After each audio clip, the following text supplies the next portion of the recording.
Never tell his mother about the money, I said, and even I was startled by how sharp my voice sounded in that tiny bedroom. Hannah froze in front of the mirror, one hand smoothing the lace at her shoulder, the other still gripping the hanger as if she might bolt for the door.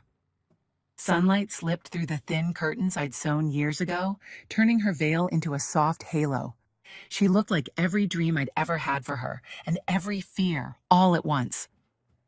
"Grandma, you're doing it again," she said, trying to joke, though her smile was tight. "You're acting like Victoria is the villain in one of those movies you watch late at night." The way she said Victoria's name always stung. Too warm, too admiring, Victoria Hale. I could hear that woman's smooth voice every time Hannah said it, all honeyed manners and careful church phrases. She never raised her tone. She didn't have to. She could cut someone down with a compliment that sounded like a blessing. I watched Hannah turn sideways in the mirror, checking how the dress fell. "She's not a movie villain," I said quietly. "She's just very good at getting what she wants and making it look like she's doing everyone a favor." Hannah let out a soft laugh, the nervous kind she used when she didn't want to argue.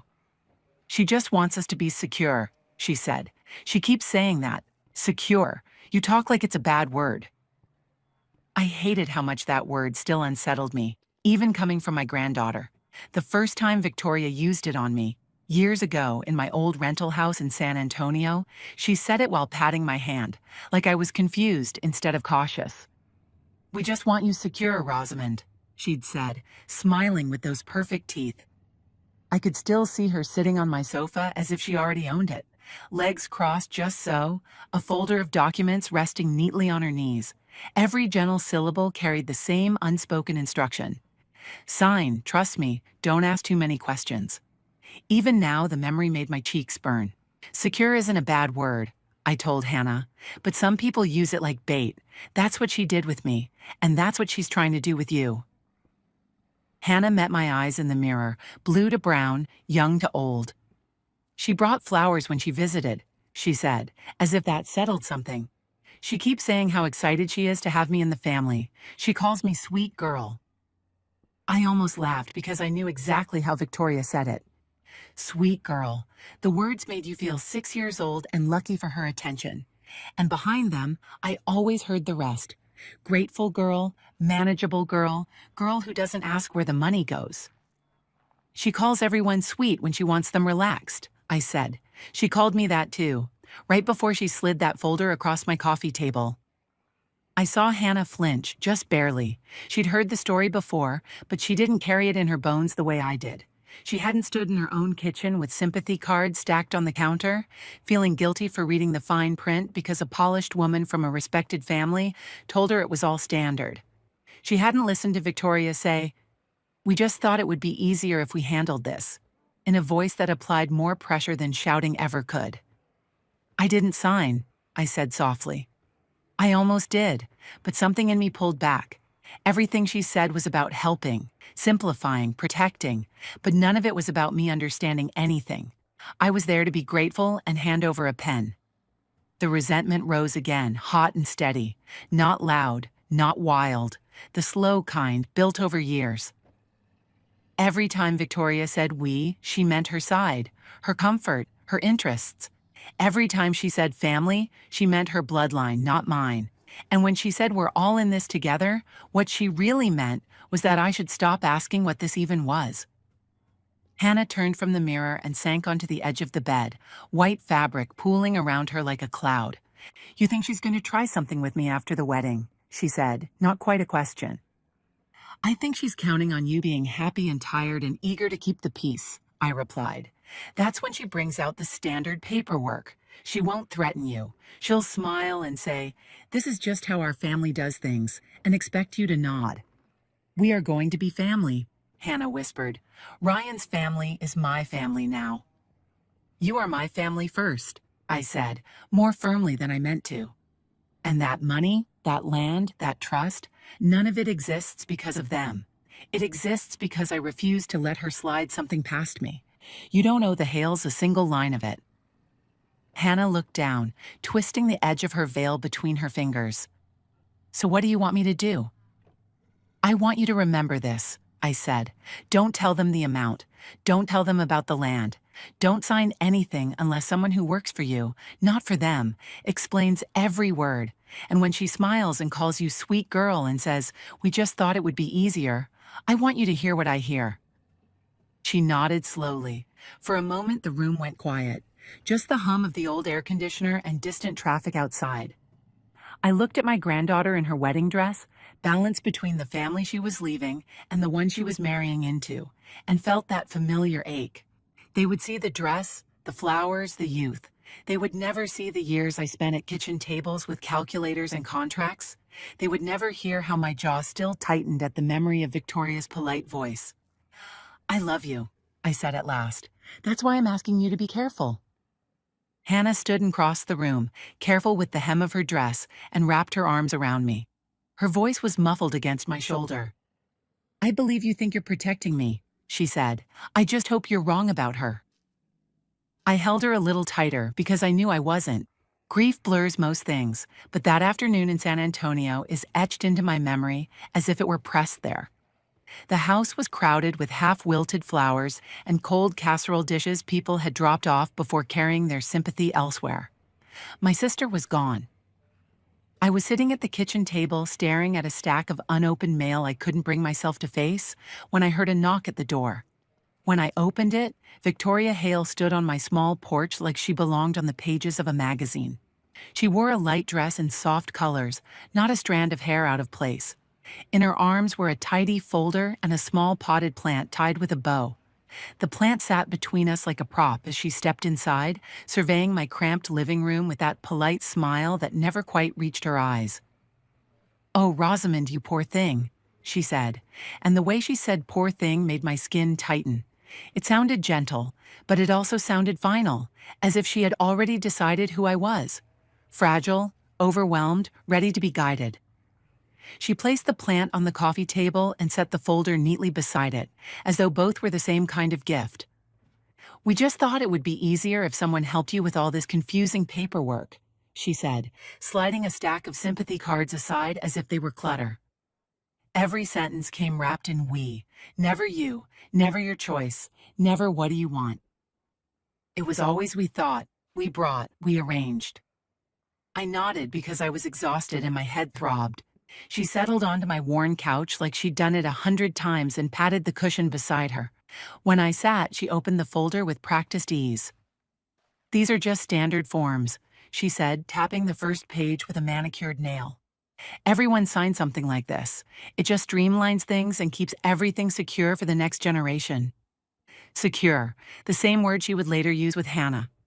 It sounded comforting, but beneath it I heard the pressure. Standard meant don't ask questions. Everyone signs meant don't be difficult. She smiled as she spoke, and each smile felt like a small shove. She slid a pen toward me as if it were the obvious next step. "You don't need to read every line," she added with a soft laugh. "That's what professionals are for. We're just trying to take this off your plate." That was when resentment began to form, even through the fog of loss. She hadn't asked what I wanted to do with the land my family had held for years. She hadn't asked whether I had someone I trusted to review the documents.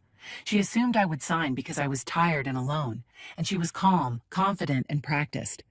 Her version of help felt less like compassion and more like control wrapped in gentle language. I didn't sign that day. I told her I needed time. Her smile tightened just at the edges. "Of course," she said, but the way she picked up the pen told me she wasn't used to hearing no. Later, I took the folder to Dallas and sat across from Alicia Monroe in her modest office, shelves lined with binders. Alicia read every line while I watched her face. She didn't soften her words. She told me plainly that the documents would have allowed other people to move my family's assets with very little input from me. Small clauses, long sentences, quiet traps. I told her about the land in West Texas, the mineral rights, the leases, the steady royalties built over years. I told her about Hannah and how I wanted her to have lasting security, not a pool of money someone else could quietly drain. With every sentence, my anger toward Victoria cooled into something sharper and more useful. Alicia and I rebuilt everything. We redesigned the original trust. We created a structure that adjusted when Hannah married. We spelled out, in clear language, that spouses and in-laws would not be beneficiaries. And we added a line that still brings me peace. Any attempt to pressure or ambush Hannah into signing away her rights could be used to bar those people from any future role. Every gentle word Victoria had used, easier, standard, secure for the family, now lived in my mind as a warning. With Alicia's help, I turned resentment into protection. I couldn't stop Victoria from trying again someday, but I could make sure that if she did, her own actions would work against her. By the time we arrived at the rehearsal dinner in downtown Austin, my feet ached and my patience was already worn thin. The private room looked like it had been lifted straight from a lifestyle magazine. Exposed brick, crisp white tablecloths, candles flickering in small glass holders. It was beautiful, I'll give them that. The Hale family has always favored things that photograph well. Victoria stood near the head of the table, speaking to the restaurant manager with the easy authority of someone who assumes ownership wherever she goes. She wore a pale blue dress that matched the flowers naturally. When she saw us, she opened her arms wide. "There she is, our sweet girl," she said, kissing Hannah's cheek before turning to me.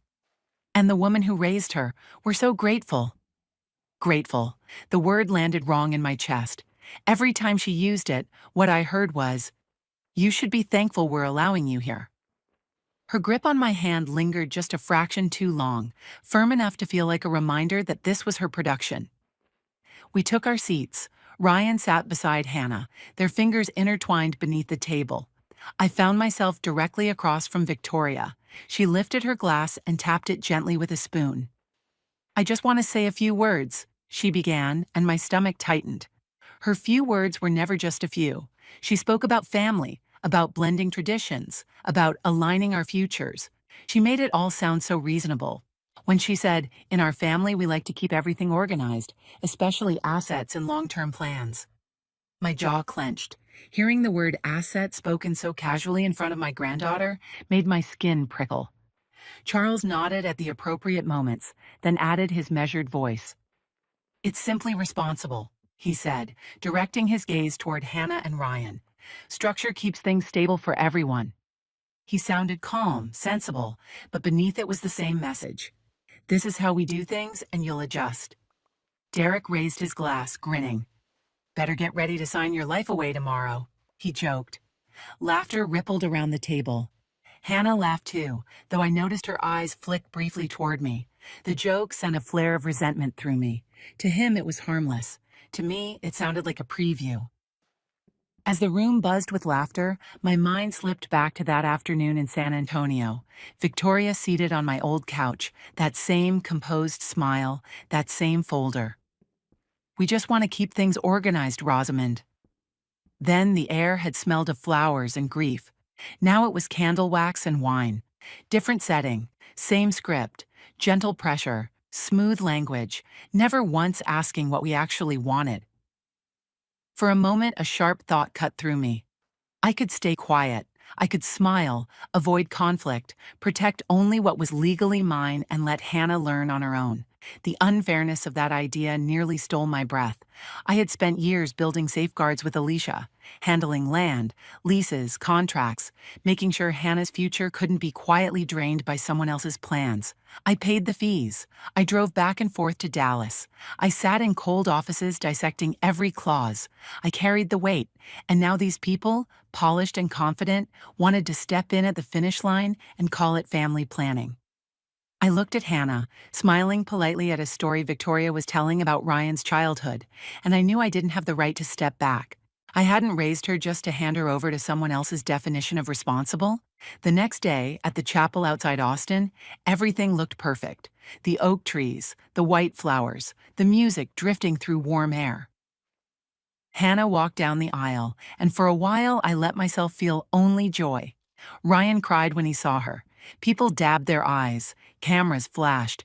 Victoria sat in the front row doing the same, her hand resting on Charles's arm like a posed photograph. At the reception in the barn, I stayed near the wall and watched. I heard Victoria more than I saw her, talking about legacy, stability, combined futures. Every word fed that familiar, slow-burning tension. She couldn't let a single conversation pass without framing life as something to be organized, controlled, and folded neatly into her system. Later that night, back at my townhouse with the city noise humming softly outside, I sat Hannah down at the small kitchen table. Her hair was pinned up, makeup smudged at the edges, her dress hanging in a garment bag over the chair. "They're coming," I told her quietly. "Maybe tomorrow, maybe the day after. They'll bring papers and call them standard. They'll say this is how their family does things. They'll use words like responsible and secure. I need you to remember what those words really mean when they say them." She looked exhausted, but she listened. "I won't sign anything," she said. "Not without you knowing, not without someone on my side explaining every word." The resentment inside me settled into something hard and calm. I'd seen this pattern before. The difference now was that I was ready, and this time, the trap wouldn't close around us. It would close around them. The morning after the wedding, my townhouse felt unnaturally quiet. Hannah and I sat at the small kitchen table with our coffee, both of us still worn down from the day before. Her hair was pulled into a loose bun, and she wore one of my old t-shirts over her pajama shorts. For a few minutes, it was just us again, like all those years when it had been the two of us against the world. Then her phone buzzed, and the calm fractured. "It's Victoria," she said, glancing at the screen. "She wants to stop by. She says they have a small gift and just a quick form to go over. Nothing major." Nothing major. I could hear Victoria's voice inside those words. Whenever she said small or quick, what she really meant was, "Don't look too closely." Resentment stirred in me at once, low and steady. She couldn't even wait a full day after the wedding. She wanted Hannah tired, softened by celebration, caught off guard. Hannah typed back that we were home. I didn't tell her to say no. I didn't need to. I had been expecting this. The protection Alicia and I built was already in place. All I had to do now was stay calm and let them reveal themselves. The doorbell rang sooner than I expected. When I opened the door, they stood on my small front step as if they owned the street. Victoria was in front, a leather folder pressed to her chest, smiling broadly. Charles stood behind her, hands in his pockets, composed and watchful. Derek leaned to one side, relaxed, as if this were a casual drop-in. Ryan hovered near the back, shifting his weight, his eyes sliding away from mine.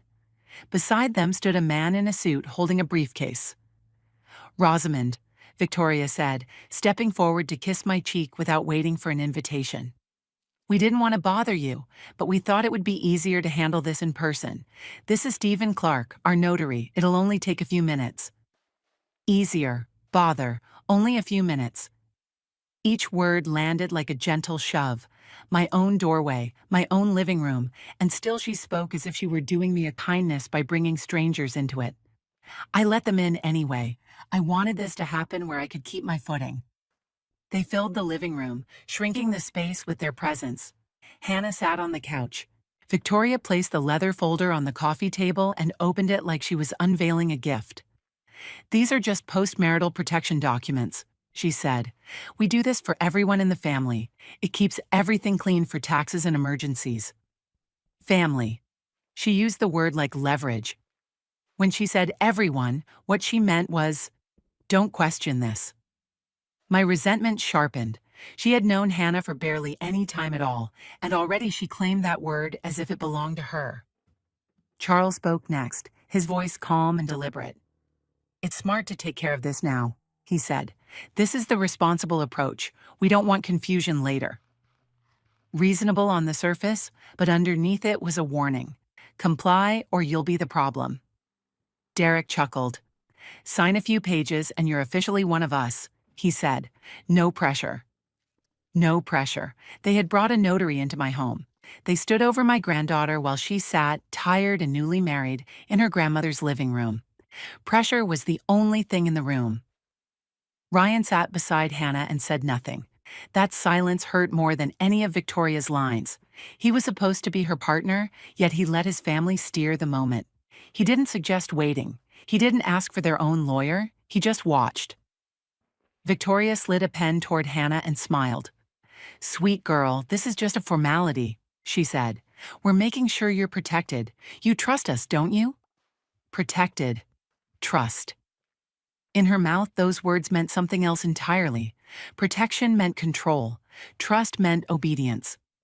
I felt my hands curl at my sides, but my voice stayed steady. "Before she signs anything," I said, looking directly at the man with the briefcase, "I'd like to know which trust these documents refer to." I turned to him deliberately, not to Victoria. "Mr. Clark, can you show me exactly what trust this language is tied to?" He blinked, clearly not expecting to be addressed, and flipped through the pages. "It references the Douglas Family Land and Mineral Trust," he said. "That trust terminated yesterday," I replied calmly. Inside, something sharp and satisfying cut through the resentment. "When Hannah married, the structure changed. These papers are already outdated." Stephen frowned and read more carefully. Victoria shifted in her seat. "That can't be right," she said quickly. "Our attorney prepared these. They're standard. This is all for the family's benefit." Standard, family, benefit. She repeated them like a spell, still believing they would carry her through. Stephen cleared his throat. "There's language here about a successor trust," he said slowly. "Based out of Dallas, it explicitly excludes spouses and in-laws from beneficiary status unless certain conditions are met." He continued reading, his expression tightening. "And there's a clause addressing coercion. Any attempt to rush or pressure the beneficiary into signing away rights may be treated as misconduct and could disqualify involved parties from future roles." The room went silent. Victoria's smile faltered. Charles straightened. Derek stopped smirking. Ryan finally looked from his mother to Hannah, realizing something was very wrong. Stephen closed the folder and snapped his briefcase shut. "I'm not comfortable notarizing anything today," he said. "I recommend everyone here seek independent legal counsel. I can't participate in this." For the first time, Victoria's voice lost its polish.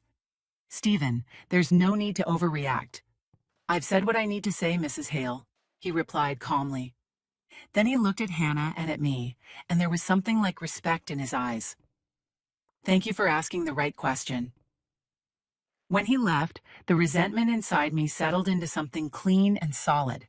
They had come into my home expecting politeness, fatigue, and trust to do their work for them. Instead, their own paperwork laid everything bare. I didn't need to raise my voice. I didn't need to accuse anyone. I just let the truth sit there on the table, written clearly in the clauses they never expected us to read. Hannah didn't speak until the front door closed behind Stephen Clark and his car pulled away. The Hales stood in my living room like actors who'd forgotten their next line.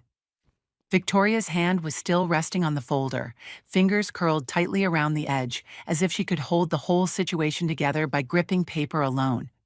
My anger toward her was still there, but it had shifted.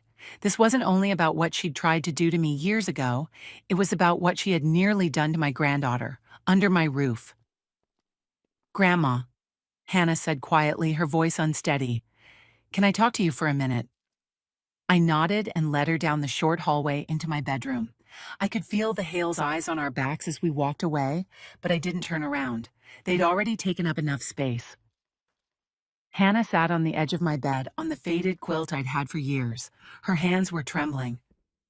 "I feel so stupid," she said, pressing her palms to her face. "I almost signed. I didn't even think to ask what trust it was. I just saw them all standing there and Victoria talking so calmly, and I thought, this must be normal." That sentence made my resentment harden. This was exactly what Victoria counted on.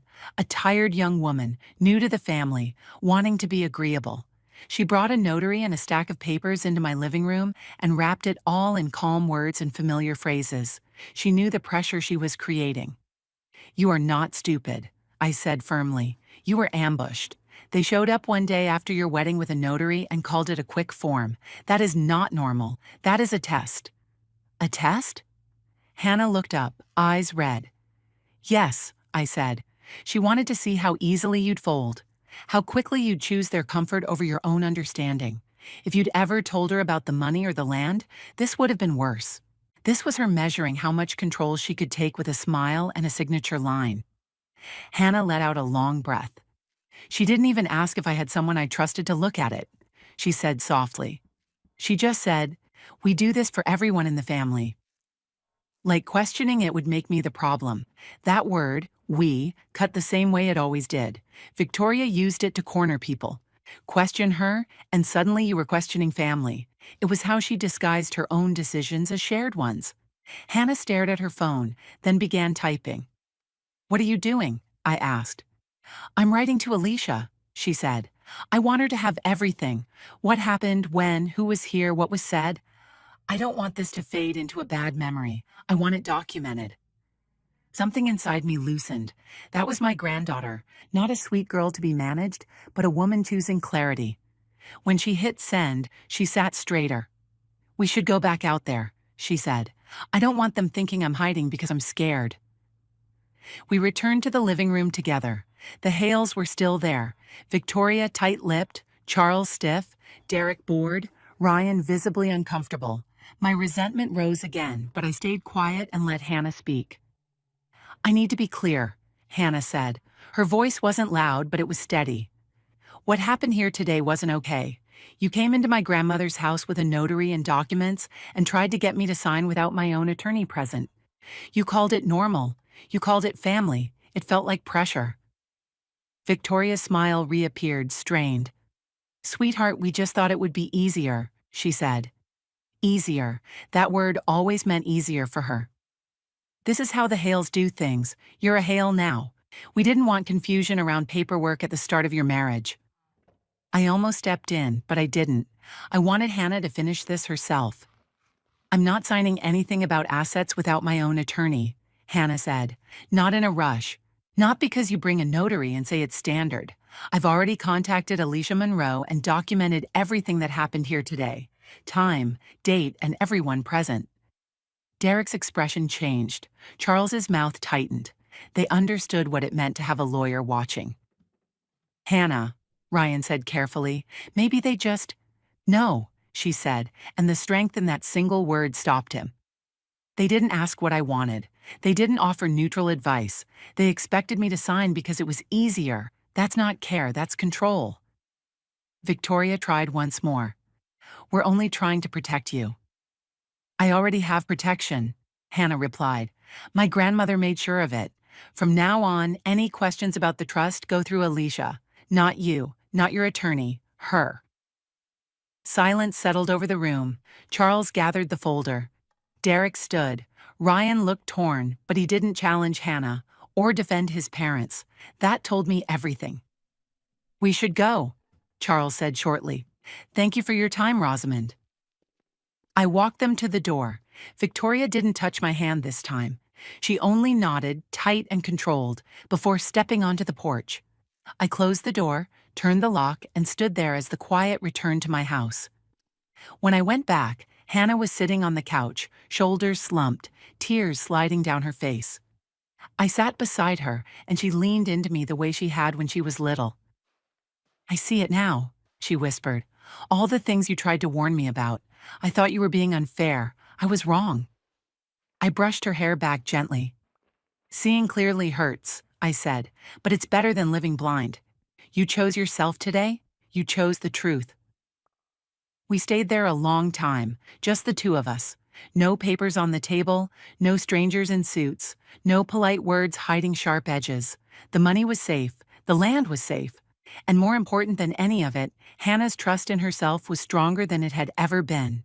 If you've ever watched someone smile while quietly pushing your boundaries, remember what happened in this small living room, because one calm, well-supported no can change everything.